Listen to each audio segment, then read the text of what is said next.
আমরা যে জফলা পাতা বর্ণপরিচয় বইয়ের দ্বিতীয় ভাগে জফলা পাতাটা শিখলাম, সেই পাতাটা কতটা শিখেছি সেইটা একবার আমরা যাচাই করে দেখে নেব।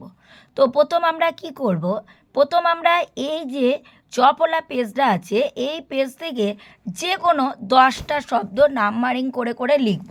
যেমন ঐক্য, হ্যাঁ একদম খুব সোজা, 1 2 এইভাবে আমরা ঐক্য, হ্যাঁ তারপরে মুখ্য, মানে প্রত্যেকটার একটা করে ছোট ছোট শব্দ আমরা এইভাবে লিখতে থাকবো। ভাগ্য, বাচ্য, রাজ্য, নাট্য, পাঠ্য, জাড্য, আঢ্য, পূর্ণ, নিত্য, এইভাবে আমরা 10টা শব্দ লিখব। আমাদের লেখা হয়ে গেলে কি করব, আমরা সেই শব্দগুলো নিজেরা বই দেখে মেলাবো। যেগুলি হয়নি, ভুল হয়েছে, সেগুলি আমরা আবার মুখস্থ করে নেব। এবার আমরা কি করব, এবার আমরা কিভাবে পড়ব, দেখো এটা 1 নম্বর পার্ট হলো। 2 নম্বর পার্ট আমরা এইভাবে পড়ব। দেখো আমি কিন্তু জফলাটা দিচ্ছি না, হ্যাঁ আমি শুধুমাত্র কি করছি, শব্দটা জফলা না দিয়ে লিখলাম। তো আমরা এবার দেখে নেব যে কোথায় জফলা বসবে। এইভাবে আমরা এই জফলা পেজে যে শব্দগুলো আছে সেইগুলো জফলা না দিয়ে সেইগুলো এইভাবে লিখব, এবং যেখানে জফলা বসবে সেখানে আমরা জফলাগুলো বসিয়ে দেব। এটা এইভাবে পড়ব।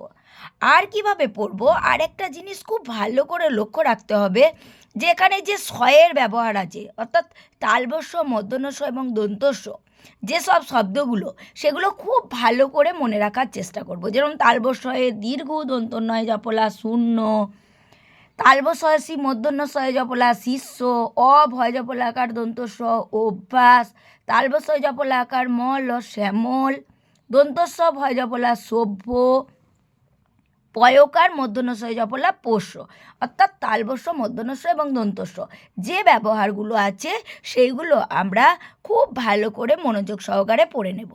আর কি করব, দেখো আমরা এইভাবে যেসব এলোমেলো শব্দগুলো একবার লিখে নেব। এই যে আমি বর্ণটাগুলোকে সব এলোমেলোভাবে সাজিয়ে নিলাম, এটা ঠিকভাবে লিখলে কি হবে, উপাখ্যান। এইভাবে আমরা একটা তৈরি করতে পারি, এলোমেলো করে শব্দগুলো লিখে নিয়ে আমরা সাজিয়ে লিখব। আর একটা কি করব, আমরা এই যে কয়ে জফলা, ক্ষয়ে জফলা, গয়ে জফলা এইভাবে যেগুলো পড়েছি আমরা এগুলো প্রথমে একটা একটা করে শব্দ লিখব, এবং যখন একটা করে শব্দ শিখে যাব আমরা 2টো করে লিখব। 2টো করেও যখন আমাদের হয়ে যাবে তখন আমরা পুরো শব্দগুলো মনে রাখার চেষ্টা করব। আর কি করব, এবার আমরা এই যে পেজটা হলো এই পেজটার বাইরেও আমরা যা জফলা দিয়ে শব্দ ব্যবহার করি সেই রকম শব্দ কিছু মনে রাখার চেষ্টা করব।